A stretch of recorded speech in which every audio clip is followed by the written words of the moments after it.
ضلالة وكل ضلالة في النار.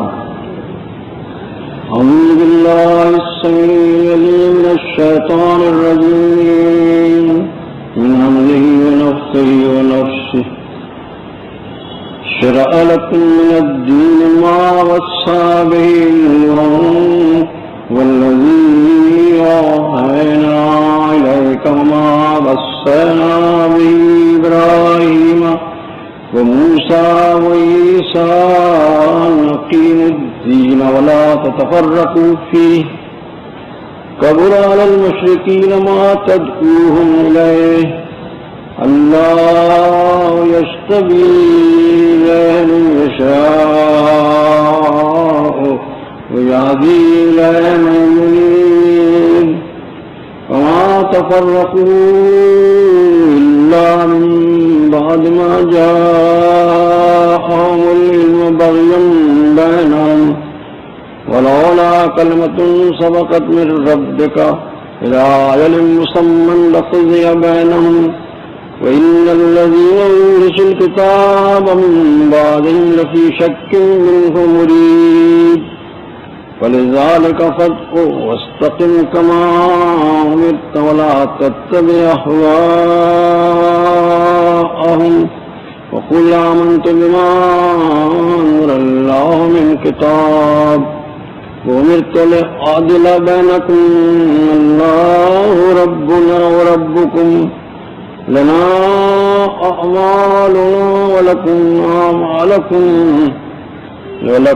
أعمالكم لا حجة بيننا وبينكم الله يجمع بيننا وإليه المصير.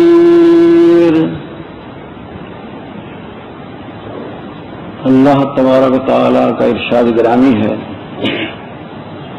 شرع لکم من الدین،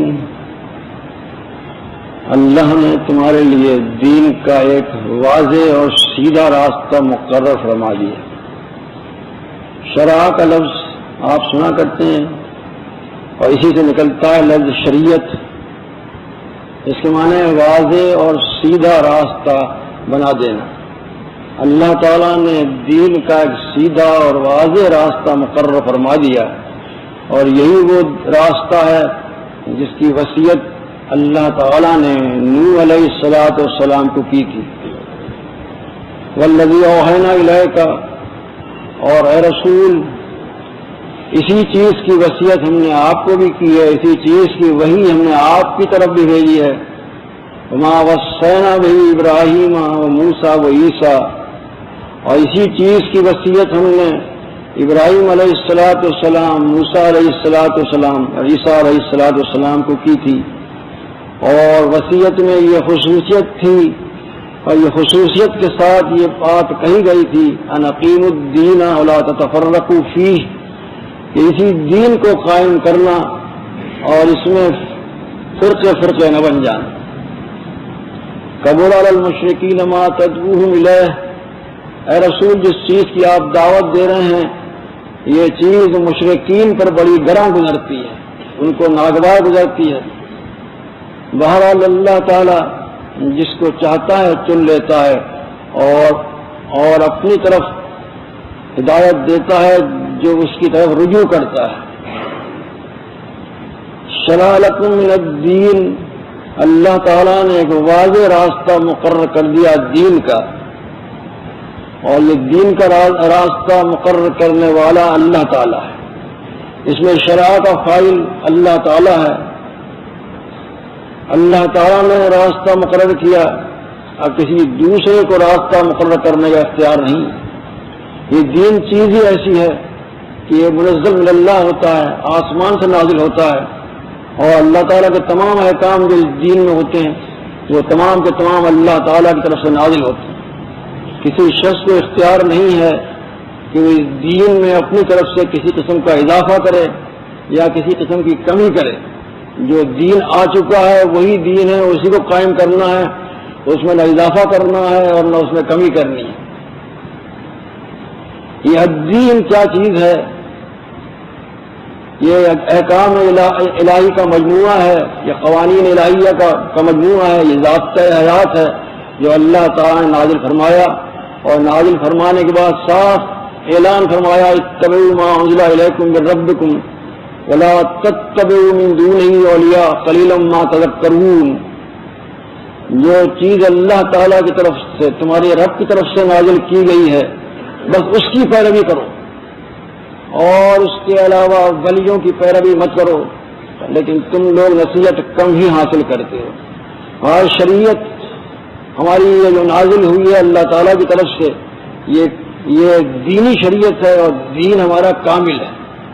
اللہ تعالیٰ خود فرماتا ہے الیوم اکملت لکم دینکم واتممت علیکم نعمتی ورضیت لکم الاسلام دینا۔ آج میں نے تمہارے لیے تمہارے دین کو کامل کر دیا، تم پر اپنی نعمتیں پوری کر دیں، اور تمہارے لیے جس دین کو پسند کیا اس کا نام اسلام ہے۔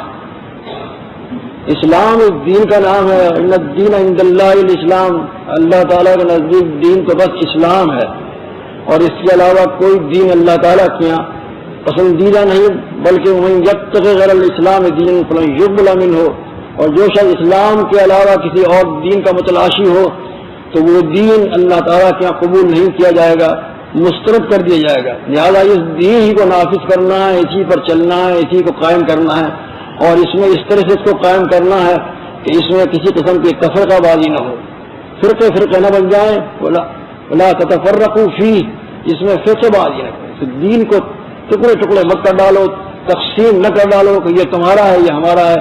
اس قسم کی باتوں سے دین نہیں رہتا، بلکہ پھر وہ ایک مجموعہ ہوتا ہے لوگوں کی رائے کا، اور اس طرح سے وہ خالص دین جو اللہ تعالیٰ نے نازل فرمایا تھا وہ باقی نہیں رہتا۔ اللہ تعالیٰ فرماتا ہے الا للہ الدین الخالص، اللہ کے لیے تو دین خالص ہے۔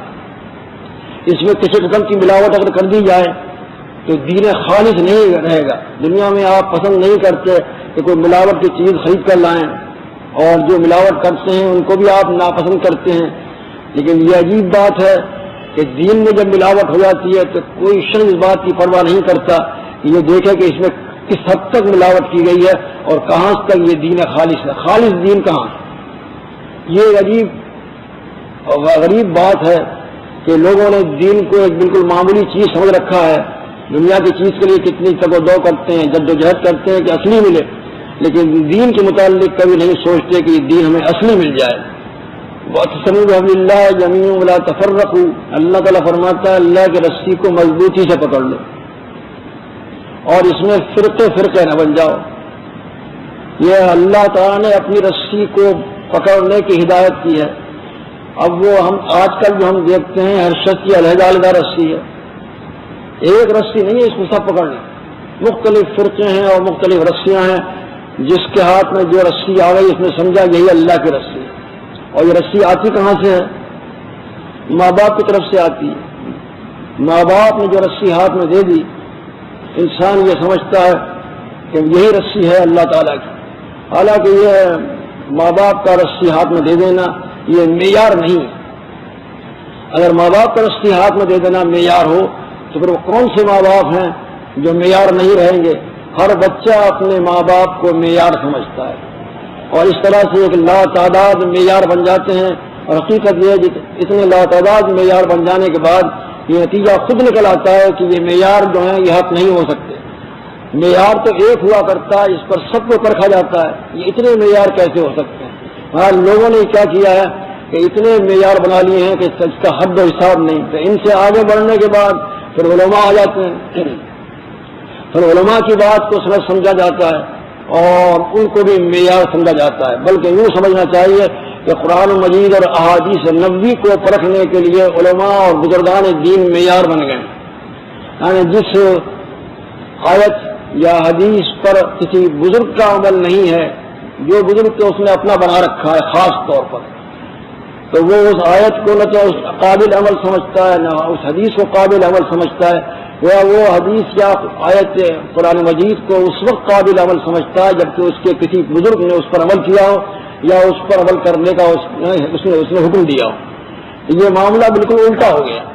اس بزرگ کو پرکھنا چاہیے تھا قرآن مجید اور احادیث نبوی پر، اگر وہ اس معیار پر پورا اترتا تو بزرگ تھا، اگر وہ اس معیار پہ پورا نہیں اترتا تھا تو وہ کوئی بھی نہیں.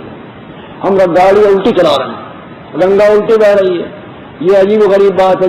جو چیز معیار تھی اس کو تو ہم پرکھ رہے ہیں دوسرے معیار پر، اور جن چیزوں کو یا جن ہستیوں کو ہمیں پرکھنا تھا اس معیار پر، ان ہستیوں کو ہم پرکھتے ہی نہیں بلکہ ان کو خود معیار بنا کر بیٹھ گئے. یہ بہت ہی غلط بات ہے. اور اس طرح سے ہوا کیا ہے کہ قرآن مجید اور احادیث نبوی معطل ہو کر رہ گئی ہیں. دین جو ہے ایک اجنبی بن کر رہ گیا. اللہ کے رسول صلی اللہ علیہ وسلم نے فرمایا تھا، صحیح مسلم کی حدیث ہے، بدا الاسلام غریبا، اسلام شروع ہوا تو اس حالت میں تھا کہ وہ اجنبی، لوگ اسے پہچانتے ہی نہیں تھے کہ یہ اسلام ہے. دین ابراہیمی پر سب کا عمل تھا اور سب کا دعویٰ تھا، مگر یہ دعویٰ ان کا صرف زبانی تھا اور عمل بھی زبانی تھا. عمل بھی ان کا صحیح نہیں تھا. وہ صحیح دین ابراہیم پر عمل نہیں کرتے تھے. اہل کتاب ہوں یا مشرکین ہوں، سب کا یہ دعویٰ تھا کہ ہم دین ابراہیم پر قائم ہیں. تو جب اللہ کے رسول صلی اللہ علیہ وسلم نے یہ دین ابراہیم پیش کیا اپنی اصلی شکل میں، تو ان سب کو یہ دین ابراہیمی اجنبی معلوم ہوا.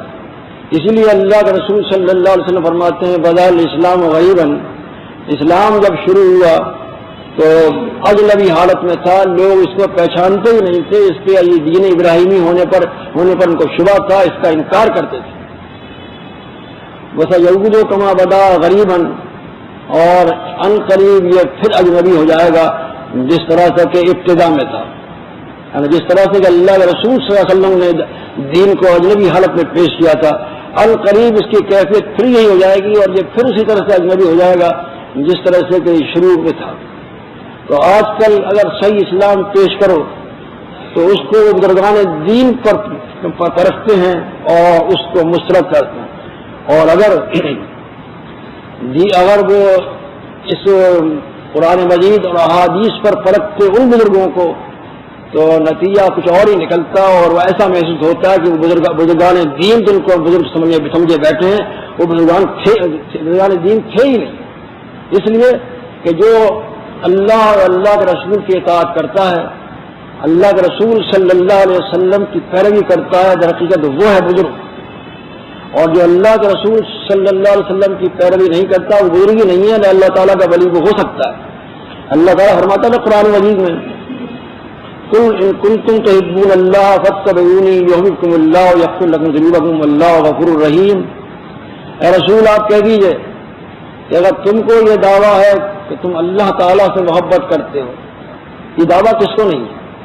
اگر اللہ تعالیٰ سے محبت کا دعویٰ کسی کو نہیں ہے تو اس میں ایمان نہیں ہے.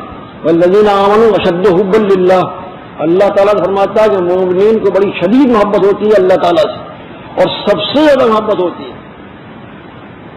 تو اگر کوئی شخص باوجود اس کے کہ وہ اپنے آپ کو مسلم کہتا ہے لیکن اللہ تعالیٰ سے محبت نہیں کرتا تو اس کا یہ ایمان کا دعویٰ بالکل بیکار ہے اور لغو ہے.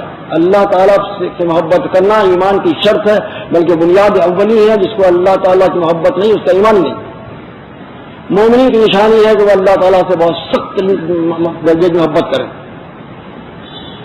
تو اللہ کے رسول صلی اللہ علیہ وسلم کو حکم ملتا ہے کہ اے رسول آپ ان سے کہیے اگر تم اللہ تعالیٰ سے محبت کرنے کا دعویٰ کرتے ہو، ان کنتم تحبون اللہ فاتبعونی، تو میری پیروی کرو. یعنی اللہ کے رسول صلی اللہ علیہ وسلم کی پیروی کرنے کے بعد نتیجہ نکلے گا کہ یہ شخص جو ہے اللہ تعالیٰ سے محبت کرتا ہے. اور پھر جو نتیجہ ہوگا وہ ظاہر ہے. قرآن مجید کی آیت ہے یحببکم اللہ، پھر اللہ تم سے محبت کرے گا. تم اللہ کے رسول صلی اللہ علیہ وسلم کی پیروی کرو تو اللہ تم سے محبت کرے گا. مطلب یہ ہوا کہ جو شخص بھی اللہ کے رسول صلی اللہ علیہ وسلم کی پیروی کرتا ہے، اتباع سنت کرتا ہے، وہی در حقیقت اللہ تعالیٰ کا محبوب ہے اور وہی اللہ تعالیٰ کا ولی ہے. تو ہم نے ولیوں کی پہچان کچھ اور رکھی ہے. ولی کی پہچان در حقیقت اتباع رسول اور اتباع سنت ہے. جو شخص اتباع رسول کرتا ہے وہ تو ہے اللہ تعالیٰ کا ولی، اور جو شخص اتباع رسول نہیں کرتا وہ اللہ تعالیٰ کا ولی نہیں ہو سکتا. قرآن مجید کی آیت روس. تو یہ بہت سی غلط فہمیاں پھیل گئی ہیں اور معیار بدل گئے ہیں، زاویے نگاہ بدل گئے ہیں، نظریے بدل گئے ہیں. اسلام جو ہے اس کو اب حقیقتاً کوئی پہچانتا نہیں ہے، اور یہ سمجھتے ہیں کہ یہ نیا اسلام ہمارے سامنے پیش کیا جا رہا ہے۔ یہ دین اسلام اللہ تعالیٰ نے نازل فرمایا تھا، اور اس میں قوانین سازی اللہ تعالیٰ نے کی تھی، اور دین کو کامل بھی کر دیا تھا۔ جب کوئی چیز کامل ہو جایا کرتی ہے تو اس میں کسی قسم کا نقص نہیں ہوتا، اس میں کسی قسم کی کمی نہیں رہ جاتی، اور جب اللہ تعالیٰ کسی چیز کو کامل کرے تو یہ کیسے ہو سکتا ہے کہ وہ چیز ناقص رہ جائے۔ اب اگر کوئی شخص اللہ تعالیٰ کے دین میں کسی بات کا اضافہ کرتا ہے تو دو صورتیں سامنے آئیں گی۔ ایک صورت تو یہ ہوگی کہ وہ یہ تاثر دے رہا ہے لوگوں کو کہ اللہ تعالیٰ کا دین کامل نہیں ہوا، اس میں اضافے کی ضرورت ہے، اور اس طرح سے وہ الیوم اکملت لکم دینکم کا انکار کر رہا ہے، اور اس آیت کا انکار کرنا کفر ہے۔ کسی بھی آیت کا انکار کرنا کفر ہے، لیکن اس آیت کا انکار کرنے کی وجہ سے وہ کفر کا مرتکب ہو جائے گا، اس لیے اس نے اس آیت کا انکار کر دیا، اس کے مفہوم پر اس کا ایمان نہیں ہے کہ قرآن مجید کے اس آیت نے دین کو کامل کر دیا۔ پہلی بات تو یہ کفر کی علامت ہوگی، دین کو ناقص سمجھنا، دین میں کسی قسم کا اضافہ سے کرنا، اور یہیں سے آپ نتیجہ نکال لیں کہ جتنی بدعتیں نکلتی ہیں دین میں وہ سب جو ہیں وہ اسی کا شاخسانہ ہے کہ کفر کا ارتکاب ہوتا ہے۔ اس آیت کو کہ انکار کی بنیاد پر بدعت جاری ہوتی ہے، وہ یہ سمجھتا ہے کہ میں جب یہ اچھی چیز دین میں نافذ کر رہا ہوں، دین میں جاری ایجاد کر رہا ہوں، تو یقیناً دین جو اب تک میرے پاس تھا یا اللہ کے رسول صلی اللہ علیہ وسلم دے کر گئے تھے وہ کامل نہیں تھا، میں اس میں اضافے کر کے اس کو پورا کر رہا ہوں۔ حالانکہ اللہ تعالیٰ نے کامل کر دیا، بلکہ اس کے ساتھ میں ایک لفظ اور بھی استعمال کیا، وہ اتممت علیکم نعمتی، میں نے اپنی نعمت تم پر پوری کر دی۔ اب جب نعمت بھی پوری ہو گئی، دین بھی کامل ہو گیا، تو کون سی اچھی بات باقی رہ گئی ہے کہ جس اچھی بات کو اس دین میں شامل کیا جائے؟ نہیں شامل کیا جا سکتا۔ جو شامل کرے گا وہ کفر کا ارتکاب کرے گا، اور اس چیز کو ماننے والے جو ہیں وہ بھی اس آیت کے منکر بن جائیں گے۔ تو پہلی چیز تو یہ ہے کہ کفر کا ارتکاب ہوتا ہے۔ دوسری چیز یہ ہے کہ یہ ضابطہ ہے جو اللہ تعالیٰ نے ہمارے پاس نازل فرمایا ہے، اور خود کو اس کا شارع بنایا ہے کہ میں ہوں اس کا شریعت ساز، میں ہوں قانون ساز، میں ہوں اس کا مقنن۔ جب اللہ تعالیٰ اس کا قانون ساز ہے، شریعت ساز ہے، تو دوسرا کوئی شخص شریعت سازی نہیں کر سکتا۔ اور یہ حقیقت ہے کہ جو حق اللہ تعالیٰ کا ہوتا ہے وہ دوسرے کو اس میں شریک کرنا، یہ شرک کہلاتا ہے۔ اس آیت کی روح سے بھی یہ معلوم ہوتا ہے کہ جب شارع اللہ تعالیٰ ہے تو دوسرا کوئی شارع نہیں ہو سکتا۔ انسانوں کی ہدایت کے لیے اللہ تعالیٰ اپنا قانون بھیجتا ہے، اپنی طرف سے ہدایت نامہ بھیجتا ہے۔ اگر بندے خود بنانے لگ جائیں ہدایت نامہ، اور بندوں کے بنائے ہوئے ہدایت نامے پر لوگ عمل کرنے لگ جائیں، تو اس کے معنی یہ ہوں گے کہ اب بندے اللہ کے نہیں رہے، وہ بندوں کے بندے بن گئے، یا انہوں نے دوسروں کو اپنا رب بنا لیا بجائے اللہ تعالیٰ کے۔ اور اسی چیز کو اللہ تعالیٰ نے ممانعت فرمائی ہے اس آیت میں، قل یا اہل الکتاب تعالوا الی کلمۃ سواء بیننا وبینکم الا نعبد الا اللہ ولا نشرک بہ شیئا ولا يتخذ بعضنا بعضا اربابا من دون اللہ فإن تولوا فقولوا اشہدوا بأننا مسلمون۔ اے رسول آپ کہہ دیجیے ان سے اہل کتاب سے کہ اہل کتاب آؤ ایک ایسی بات کی طرف جو ہم میں اور تم میں مشترک ہے، تم بھی مانتے ہو، ہم بھی مانتے ہیں، تمہارا بھی عقیدہ اسی کے مطابق ہے، ہمارا عقیدہ بھی اسی کے مطابق ہے، تم بھی زبان سے اقرار کرتے ہو اس کا، ہم بھی زبان سے اقرار کرتے ہیں، آ جاؤ ایک ایسی بات پر جو ہم تم دونوں مانتے ہیں، عملاً بھی آ جاؤ۔ یعنی دو لحاظ سے تو وہ اس کو تسلیم کرتے تھے، عقیدے کے لحاظ سے وہ سمجھتے تھے اس بات کو، اقرار بھی ان کا تھا کہ ہم بھی اس بات کو مانتے ہیں، لیکن عمل اس کا خلاف تھا۔ تو دعوت دی جا رہی ہے کہ عملاً بھی اس چیز کو تسلیم کر لو۔ اور وہ کیا چیز ہے کہ اللہ نعبد الا اللہ، کہ ہم اللہ کے علاوہ کسی کی عبادت نہ کریں، ولا نشرک بہ شیئا، اور اس کے ساتھ کسی قسم کا شرک نہ کریں، ولا یتخذ بعضنا بعضا اربابا من دون اللہ، اور اللہ کے علاوہ آپس میں ایک دوسرے کو اپنا رب نہ بنا لیں۔ اب یہ چیزیں وہ زبان سے اقرار کرتے تھے لیکن عملاً ان کے عمل میں نہیں آئیں تھیں، اور اس کی دلیل بھی قرآن مجید میں موجود ہے کہ وہ عملاً اس پر کاربند نہیں تھے. قرآن مجید میں اللہ تعالیٰ فرماتا ہے اتخذوا احبارهم ورهبانهم اربابا من دون اللہ. ان یہود و نصارہ نے اپنے مولویوں کو اور اپنے پیروں کو اللہ کے علاوہ اپنا رب بنا لیا. یا انہوں نے رب بنا لیا تھا، اور یہاں کہا جا رہا ہے ان سے کہ ولا يتخذ بعضنا بعضا اربابا من دون اللہ. وہ الفاظ ہیں بالکل اتخذوا احبارهم ورهبانهم اربابا من دون اللہ. یہ لفظ یاد رکھیے اربابا من دون اللہ. ولا يتخذ بعضنا بعضا اربابا من دون اللہ. ایک آیت میں ان کے عقیدے کا اظہار ہے، ان کے زبانی اعتراف کا بیان ہے، اور ایک دوسری آیت میں ان کے عمل کا بیان ہے کہ عمل کے لحاظ سے انہوں نے دوسروں کو اپنا رب بنا لیا تھا اللہ کے علاوہ. اللہ بھی رب، دوسرے بھی رب. اللہ کا قانون بھی چل رہا ہے اور دوسروں کا قانون بھی چل رہا ہے. بندوں کے بندے بن چکے تھے.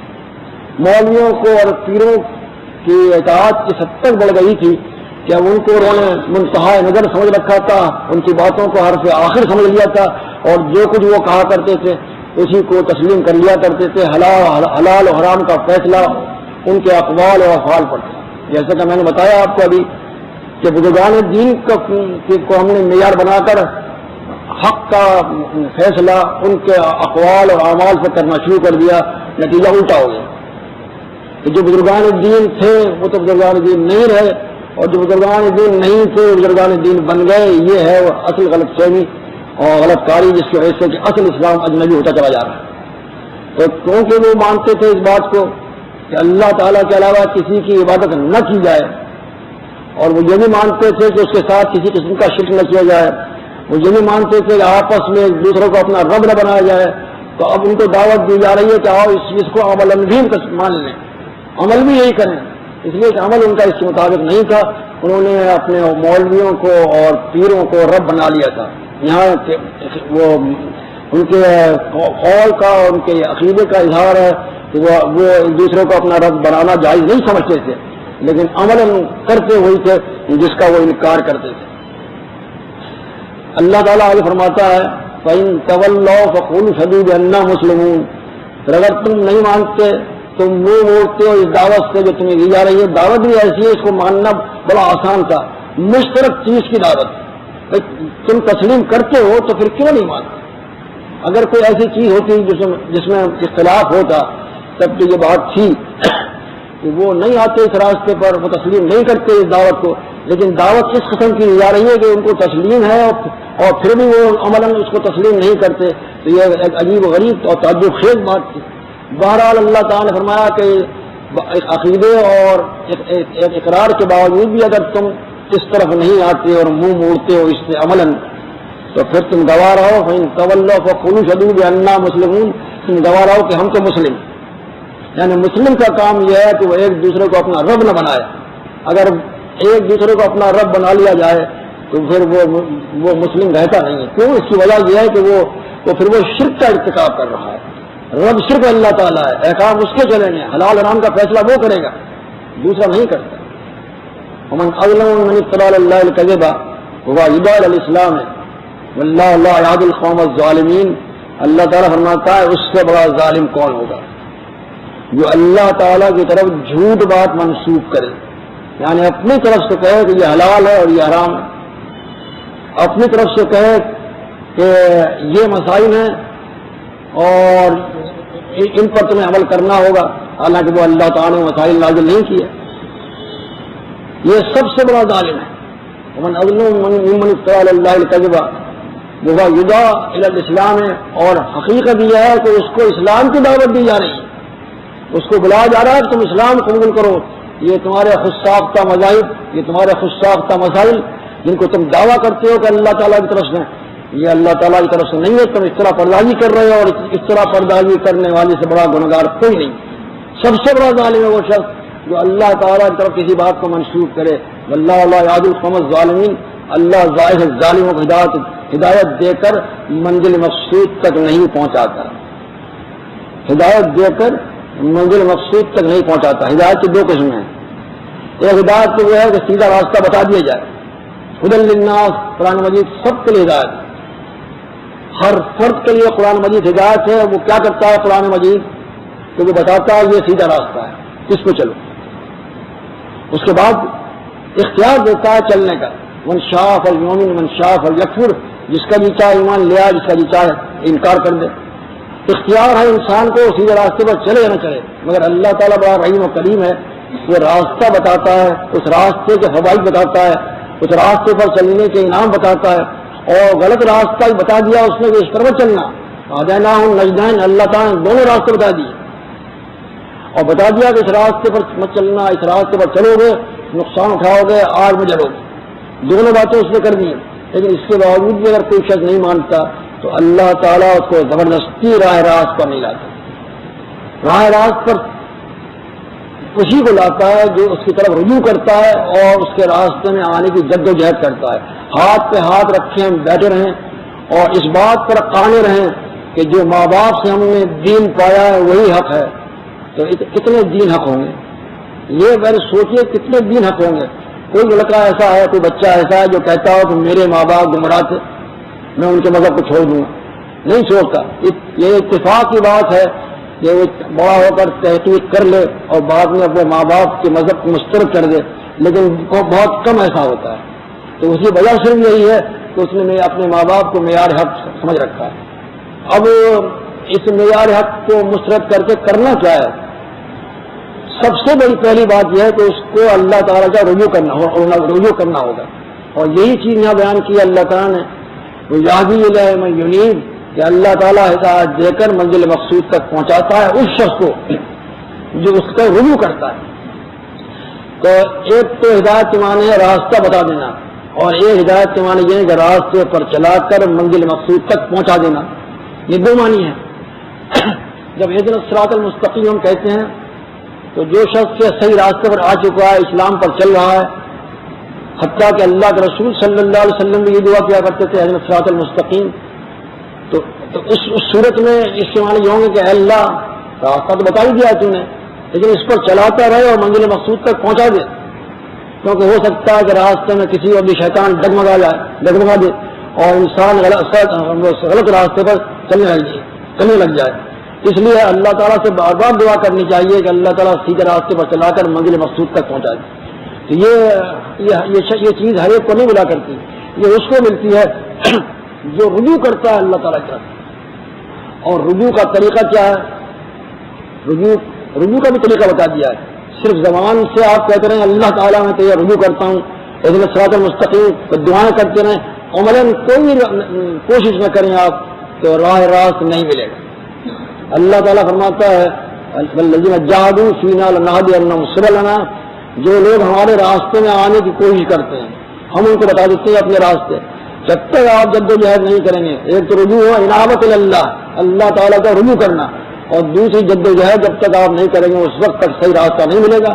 اور اگر آپ قانے بن کر بیٹھ گئے کہ جس راستے پر ہم نے اپنے ماں باپ کو پایا یا اپنے علماء کو پایا ہے، تو اس طرح سے راستہ کبھی نہیں ملے گا، آپ کو جد و جہد کرنی ہوگی۔ تو انہوں نے یہود و نصارہ نے اپنے علماء کو اور اپنے مشائخ کو رب بنا لیا تھا، بل مسیح ابن مریم اور عیسیٰ علیہ السلام کو بھی رب بنا لیا تھا، اور وہ ان کی پوجا بھی کرتے تھے، ان کو اللہ تعالیٰ کا بیٹا بھی بنا رکھا تھا، نعوذ باللہ من ذالک۔ اسی چیز کو جو آیت ختم ہوتی ہے تو اللہ تعالیٰ فرماتا ہے سبحانہ عما یشرکون، سبحانہ عما یشرکون، کہ اللہ تعالیٰ پاک ہے ان کے اس شرک سے۔ وہ شرک کیا تھا؟ علماء کو اپنا رب بنا لیا، پیروں کو اپنا رب بنا لیا، شرک کر رہے تھے ان کو رب بنا کر، یعنی ان کے حلال و حرام پر چل رہے تھے، ان کو معیار حق سمجھ رکھا تھا، ان کی باتوں کو حرف آخر سمجھتے تھے، یہی ان کو رب بنانا تھا۔ حلال حرام کا فیصلہ اللہ تعالیٰ کرتا ہے، وَلَا تَقُولُوا لِمَا تَصِفُ أَلْسِنَتُكُمُ الْكَذِبَ هَٰذَا حَلَالٌ وَهَٰذَا حَرَامٌ لِتَفْتَرُوا عَلَى اللَّهِ الْكَذِبَ إِنَّ الَّذِينَ يَفْتَرُونَ عَلَى اللَّهِ الْكَذِبَ لَا يُفْلِحُونَ۔ اللہ تعالیٰ فرماتا ہے اپنی زبانوں کو مت چلا دیا کرو، لا تقولوا لما تصف ألسنتكم الكذب، اپنی زبانوں کو چلا کر یہ نہ کہہ دیا کرو اپنی زبانوں سے کہ یہ حلال ہے اور یہ حرام ہے، لتفتروا علی اللہ الکذب، اس طرح سے تم کیا ہوگا کہ تم اللہ تعالیٰ پر بہتان لگاؤ گے، اس طرح پردازی کرو گے، جھوٹ بات کو منسوخ کرو گے، اس میں تو نہ حلال کیا ہے نہ حرام کیا ہے، تم اپنی طرف سے اس کو حلال کر رہے ہو حرام کر رہے ہو، اور تاثر یہ دے رہے ہو کہ اللہ تعالیٰ کا حلال کیا ہوا ہے حرام کیا ہوا ہے، یہ تاثر دینا یہ اللہ تعالیٰ پر اس طرح پردازی ہے۔ بات کیا ہے؟ جب کوئی شخص کسی چیز کو حلال کہتا ہے تو اس کے معنی یہی ہوتے ہیں کہ یہ چیز اللہ تعالیٰ کی طرف سے حرام کی گئی ہے. تو کوئی شخص اپنی طرف سے کسی چیز کو حلال نہیں کہہ سکتا. اور جب کوئی شخص کسی چیز کو حرام کہتا ہے تو اس کے معنی یہی ہوں گے کہ وہ اس کی حرمت کو اللہ تعالیٰ کی طرف سے بیان کر رہا ہے. اس لیے کوئی شخص اپنی طرف سے کسی چیز کو حرام قرار دے نہیں سکتا. لیکن یہ تاثر دینا کہ حلال ہے اللہ تعالیٰ کی طرف سے، یہ حرام ہے اللہ تعالیٰ کی طرف سے، یہ تاثر دینا کہ اللہ تعالیٰ پر اس طرح پردازی ہے. اللہ تعالیٰ نے نہ اس چیز کو حلال کیا تھا نہ حرام کیا تھا، انہوں نے اپنی رائے سے اس کو حلال کر لیا اور اپنی رائے سے اس کو حرام کر لیا. لَتَفْتَرُوا عَلَى اللَّهِ الْكَذِبَ، تم اس طرح سے اللہ تعالیٰ پر بہتان باندھو گے. اور وہ شعوری طور پر یا غیر شعوری طور پر زبان سے کہے یا نہ کہے وہ اللہ تعالیٰ پر اس طرح پردازی کرے گا، اس لیے کہ وہ اس شخص نے اللہ تعالیٰ کے دین میں اپنی طرف سے تحلیل و تحریم کی، اپنی طرف سے حلت و حرمت کا فتویٰ لگایا، اپنی طرف سے حلال حرام کر دیا. یہ اپنی طرف سے حلال حرام کر دینا یہ گویا اللہ تعالیٰ کے منصب پر پہنچ جانا ہے، اور یہ ہے قسم کا شرک. اللہ تعالیٰ اپنے دین میں کسی قسم کی شرکت پسند نہیں کرتا. نہ اپنی ذات میں وہ کسی قسم کی شرکت پسند کرتا ہے، نہ اپنی صفات میں وہ کسی قسم کی شرکت پسند کرتا ہے، اور نہ اپنے حقوق میں. یہ اس کا حق ہے کہ انسانوں کے لیے قوانین بنا کر بھیجے، ذات کا حیات بیان بنا کر بھیجے، جس کو کہتے ہیں دین یا دین اسلام. یہ اس کا کام ہے.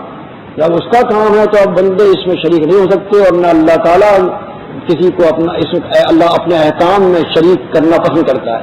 وَلَا يُشْرِكُ فِي حُكْمِهِ أَحَدًا، اللہ تعالیٰ اپنے حکم میں کسی کو شریک نہیں کرتا. واحد حاکم ہے، اسی کو حاکم ماننا ہے، اسی کو بادشاہ ماننا ہے، اسی کا قانون چلے گا.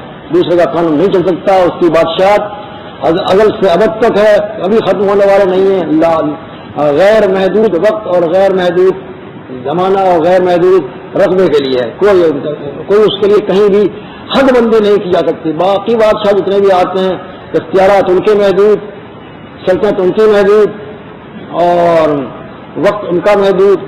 آج ہیں کل نہیں ہے. اللہ تعالیٰ کی بادشاہت ایسی نہیں ہے. اور درخت کا تو وہی بادشاہ ہے، اسی کی بادشاہت ہے، اسی کا حکم چلے گا. حکم بادشاہ کا اور قانون کا چلا کرتا ہے، وہ بادشاہ کا قانون چلا کرتا ہے. تو بادشاہ جب ہم نے اللہ تعالیٰ کو مان لیا اور حقیقی بادشاہ وہی ہے، تو اب قانون بھی اسی کا چلے گا. ہم دوسرے قانون پر عمل نہیں کر سکتے.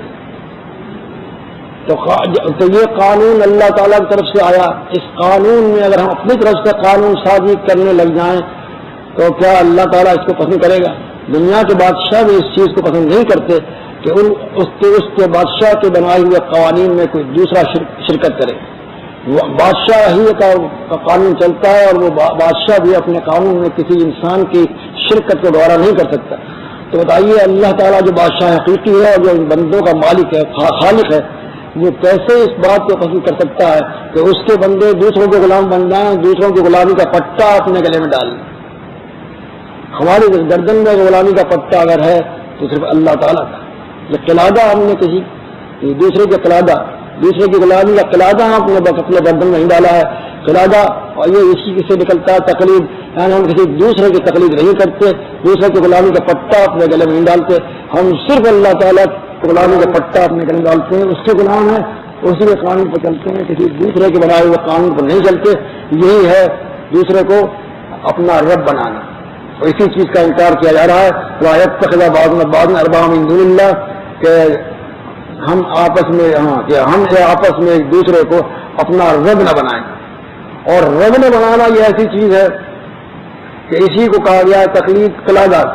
اور جو شخص کے رب نہیں بناتا کسی کو، وہی اس بات کا مستحق ہے کہ اپنے آپ کو مسلم کہے. اس لیے کہ اللہ تعالیٰ فرماتا ہے وَقُولُوا اشْهَدُوا بِأَنَّا مُسْلِمُونَ، کہ اگر وہ لوگ منہ موڑیں تو ان سے کہیے کہ تم گواہ رہنا کہ ہم مسلم ہیں. یعنی ہم نے کسی غلامی کا پٹا اپنے گلے میں نہیں ڈالا، کسی انسان کو اپنا رب نہیں بنایا، صرف اللہ کی غلامی کا پٹا ہمارے گلے میں، وہی ہمارا حاکم، وہی بادشاہ ہے. اس لحاظ سے یہ معلوم ہو رہا ہے کہ شریعت سازی کرنا، دین میں کسی قسم کی ملاوٹ کرنا، یہ شرک ہے، کیونکہ دین اللہ تعالیٰ کا اور خالص ہے. ادھر دین میں ملاوٹ کرنے سے نتیجہ نکلتا تھا یوم اکملت لکم دینکم سے، کہ دین میں اضافہ کرنا کفر کا ایک شعبہ ہے. اور یہاں اس سے تمام بحث سے یہ ثابت ہوتا ہے کہ دین میں کسی قسم کا اضافہ کرنا یہ شرک کا شعبہ ہے، شرک کی ایک قسم ہے۔ اور اسی چیز کو اللہ تعالیٰ نے بڑے واضح الفاظ میں فرما دیا، ہم لہم شرکاء شرعوا لہم من الدین ما لم یأذن بہ اللہ، کیا انہوں نے اللہ کا شریک بنا لیے ہیں؟ ہم لہم شرکاء شرعوا لہم من الدین، جو شریعت سازی کرتے ہیں ان کے لیے دینی معاملات، ما لم یأذن بہ اللہ، اللہ نے تو اس کو یاد نہیں دی، اللہ تعالیٰ نے یاد نہیں دی، پھر انہوں نے ان کو شریعت ساز بنا کر اللہ کا شریک بنا لیا۔ اب یہ لفظ شریک کا لفظ آ گیا، استعمال ہوا کہ جو شخص شریعت سازی کرتا ہے اللہ تعالیٰ کے دین میں، وہ شریک بن جاتا ہے اللہ تعالیٰ کا، اور اس طرح سے شریعت سازی کر کے وہ شرک کا مرتکب ہوتا ہے، اور جو لوگ اس کے بنائے ہوئے دین کو تسلیم کر لیتے ہیں وہ بھی شرک کے مرتکب ہو جاتے ہیں۔ اللہ تعالیٰ کا دین جو ہے خالص ہے، اس کو اسی طرح ماننا ہوگا جس طرح سے نازل ہوا ہے۔ اور یہ ابھی آیت میں آپ کو سنا چکا ہوں، پہلے اتبعوا ما انزل الیکم من ربکم ولا تتبعوا من دونہ اولیاء، صرف اس چیز کی پیروی کرو جو تمہارے رب کی طرف سے تمہارے پاس نازل کی گئی ہے۔ اب اس تمام بحث کا خلاصہ اور یہ شرک اور کفر کے جو شعبے نکل رہے ہیں، اس سے اب آپ غور کریں کہ جن لوگوں نے ہمارے دین میں اضافہ کر کے دین کو بگاڑ دیا، انہوں نے کیا کیا ہے؟ کیا انہوں نے کوئی اچھا کام کیا ہے یا وہ ایک شرک اور کفر کا کام کر گئے؟ دین سازی یہ شرک فی الدین ہے۔ ہم نے شرک کی بہت سی قسمیں سنی ہیں اور پڑھی ہیں، لیکن ہم اس چیز کو بالکل بھول جاتے ہیں کہ ایک شرک یہ بھی ہے جسے کہتے ہیں شرک الدین، شرک شریعت۔ ہم لہم شرکاء شرعوا من الدین ما لم یأذن بہ اللہ، اس میں شرک تشریع کی طرف اشارہ ہے۔ شرک شریعت، شریعت میں کوئی شیء اضافہ نہیں کر سکتا، یہ ہے شرک شریعت، شرک تشریع، شرک القانون، شرک الدین۔ اس شرک کو کوئی بیان نہیں کرتا، بس اتنی سی بات رہ گئی ہے کہ جہاں کسی نے قبر کو سجدہ کیا ان کا شرک ہو گیا، کسی نے نظر نیاز کر دی غیر اللہ کا ان کا شرک ہو گیا۔ چند باتوں پر بڑا زور ہے، اور اس بات پر بالکل زور نہیں دیا جاتا کہ اللہ کے دین میں دوسروں کا احکام نہیں مانے جائیں گے، دوسروں کے فتوے نہیں چلیں گے۔ اللہ تعالیٰ جو حلال کر دیا ہے وہ حلال ہے، جو حرام کر دیا ہے وہ حرام ہے، کسی کے حلال حرام کرنے سے کچھ نہیں ہوگا۔ دین کامل ہو چکا ہے، دین کس چیز میں کامل ہوا ہے یہ بھی اب آپ غور کر لیں۔ دین کامل ہوا اللہ کے رسول صلی اللہ علیہ وسلم کی زندگی میں۔ اللہ کے رسول صلی اللہ علیہ وسلم کی زندگی میں دو ہی چیزیں تھیں، قرآن مجید اور احادیث نبوی، تیسری کسی چیز کا وجود نہیں تھا، یہ آپ جانتے ہیں۔ صرف قرآن مجید اور صرف احادیث نبوی، ان دو کے علاوہ کوئی چیز نہیں تھی اللہ کے رسول صلی اللہ علیہ وسلم کے زمانے میں۔ تو اس سے یہ نتیجہ نکلا کسی تیسری چیز میں دین کو تلاش کرنا کفر یا شرک نہیں ہوگا۔ دین دو چیزوں میں کامل ہوا ہے، انہیں دو چیزوں میں ملے گا۔ جو شخص کے ان دو چیزوں کے علاوہ کسی تیسری چیز میں دین کو تلاش کرتا ہے وہ دین اللہ تعالیٰ کا دین نہیں ہوگا، بلکہ وہ ملاوٹی دین ہوگا، وہ مصنوعی جعلی دین ہوگا۔ وہ اللہ تعالیٰ کے دین میں کسی نے جو اضافہ کر دیا ہے وہ اس کا مرکب دین ہوگا۔ دین اللہ تعالیٰ کا دین اور بندوں کا بنایا ہوا دین، ان دونوں کا مرکب ہوگا۔ اور صرف یہی نہیں، بعض لوگ تو اس حد تک بڑھ جاتے ہیں کہ اللہ تعالیٰ کا فرمان ایک طرف اور وہ اپنے کسی بزرگ کا قول ایک طرف، اور وہ اس پر عمل کرتے ہیں، اللہ تعالیٰ قانون کو عمل نہیں کرتے۔ اب ان دو چیزوں کی مثالیں میں آپ کو دیتا ہوں۔ یہ جو کتابیں آپ نے سنی ہوں گی فتووں کے متعلق، بہت سے فتوے ہیں آپ سنتے رہتے ہیں، فتاوی تاتار خانیہ، فتاوی عالمگیری، فتاوی قاضی خان، فتاوی شامی، فتاوی علماء الحدیث۔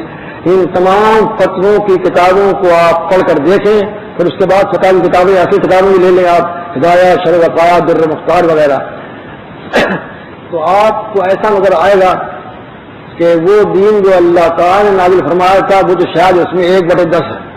فتاوی عالمگیری میں 50,000 مسائل ہیں، فرض کیجئے کہ اس میں زیادہ سے زیادہ اگر 5,000 مسائل ہیں اللہ تعالیٰ کی طرف سے نازل کردہ، یہ 45,000 مسائل کہاں سے آئے؟ یہ اللہ تعالیٰ کے دین میں اضافہ ہے یا نہیں؟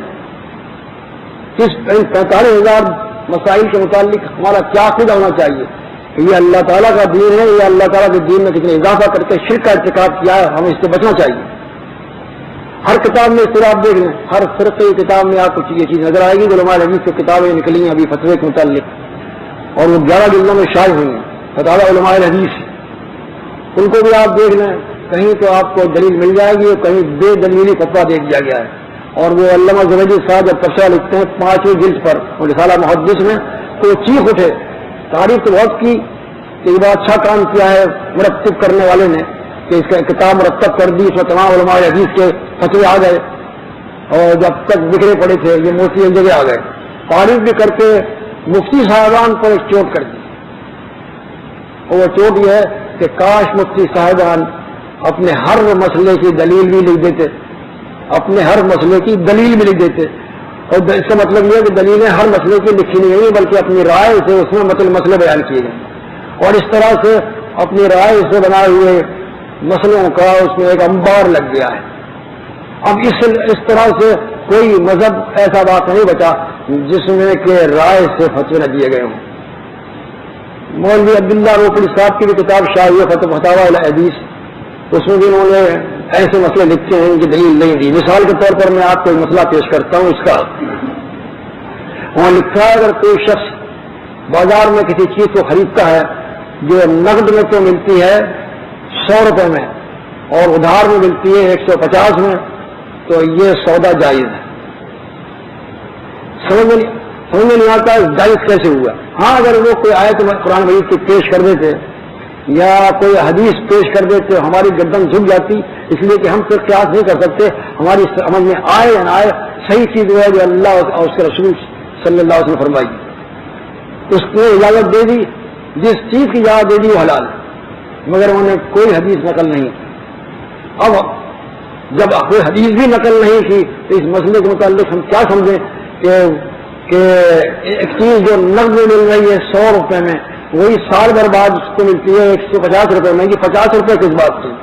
اگر اس کے پاس نقد 100 روپے ہوتے تو وہ اس کو ادھار پر نہیں لیتا، یہ قرض نہیں ہوتا اس پر، کیونکہ 100 روپے اس کے پاس نہیں تھے، لہذا اس نے وہ 100 روپے اپنے پر قرض سمجھ لیے، اور قرض سمجھ کے اب 1 سال بعد اس قیمت ادا کرتا ہے تو 150 روپے ادا کرتا ہے. یہ 50 روپے کس چیز کی قیمت ہے؟ چیز کی قیمت تو 100 روپے ہے. یہ کس بات کے 50 روپے دے رہا ہے؟ وہ کھلا سود ہے. لیکن وہ فتویٰ دے گئے اور بے دلیل دے گئے اور ایسی چیز کا فتویٰ دے گئے جو قطعاً حرام ہے. اس طرح سے آپ دیکھیں گے کہ بے شمار مسائل اس میں مل جائیں گے، اور فقہی کتابوں میں بھی اور فتاوی عالمگیر وغیرہ بھی آپ کو بے شمار مسائل ملیں گے. ان مسائل کا جب یہ حال ہے تو آخر ان کو مستند کیوں سمجھا جاتا ہے؟ انہیں اللہ تعالیٰ کا دین کیوں سمجھا جا رہا ہے؟ مثال کے طور پر میں حنفی فقہ کچھ باتیں آپ کے سامنے بیان کرتا ہوں. صحیح مسلم کی ایک حدیث ہے جس میں اللہ کے رسول صلی اللہ علیہ وسلم فرماتے ہیں کہ عصر کا وقت اس وقت شروع ہوتا ہے جب کہ سایہ ایک مثل ہو جائے. جب کہ سایہ کسی چیز کا ایک مثل ہو جائے تو عصر کا وقت شروع ہو جاتا ہے. زوال کے بعد جو سایہ ہوتا ہے اس کو کہتے ہیں سایہ اصلی. وہ نکالنے کے بعد جب سایہ بڑھتے بڑھتے ایک مثل ہو جائے، یعنی جس چیز کو کھڑا کیا گیا ہے زمین پر اور جس کا سایہ ناپا جا رہا ہے اس کا سایہ جب اس چیز کے برابر ہو جائے جو چیز کھڑی کی گئی ہے تو اسے کہتے ہیں ایک مثل. تو جب سایہ ایک مثل ہو جائے تو اللہ کے رسول صلی اللہ علیہ وسلم فرماتے ہیں عصر کا وقت شروع ہو گیا. یہ بالکل صحیح حدیث ہے صحیح مسلم کی. لیکن حنفی مذہب میں عصر کا وقت شروع ہوتا ہے اس وقت جب کہ 2 مثل ہو جائے سایہ. یہ احادیث کا ذخیرہ آپ کے سامنے ہے اور متعدد کتابیں احادیث کی موجود ہیں، اور آج کل تو وہ زمانہ ہے کہ حدیث کے ہر نایاب کتب شائع ہو چکی ہے. کہیں کوئی حدیث ایسی نکال کر بتائیں جس میں کہ اللہ کے رسول صلی اللہ علیہ وسلم نے فرمایا ہو کہ عصر کا وقت 2 مثل پر شروع ہوتا ہے. اور میں تو یہ کہتا ہوں اگر وہ صحیح حدیث نہیں بتا سکتے وہی بھی بتا دیں، وہی بھی بتا نہیں سکیں گے تو پھر اس مسئلے کی اب تک اصلاح کیوں نہیں ہوئی؟ اب تک یہ مسئلہ کیوں چلا آ رہا ہے؟ یہ تو ہو سکتا